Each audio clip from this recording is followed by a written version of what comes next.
سلامونه. د پاکستان تکړه لوبغاړی عمرګل د کرکټ له هر ډول لوبو سره مخه وکړه. د پاکستان کرکټ ملي لوبغاړی تیز توپ اچوونکی عمرګل د کرکټ له هر ډول لوبو سره د مخه اعلان وکړ او نور نه غواړي د کرکټ لوبه ترسره کړي.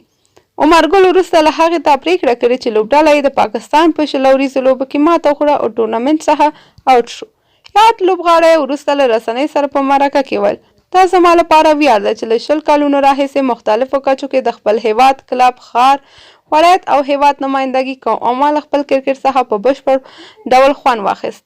دې ترڅنګ هغې زیاته کړه: د دې سفر په جریان کې ما ډېر خلکو سره لیدلي، خوند واخیستی، ما له سره یې یو ډول مرسته کړې او زما ملاتړ یې کړی. او عمرګل په اخر کې دا هم وویل: د مینوالو څخه مننه کوم چې تر دې دمه یې په هره برخه کې تشویق کړی یم.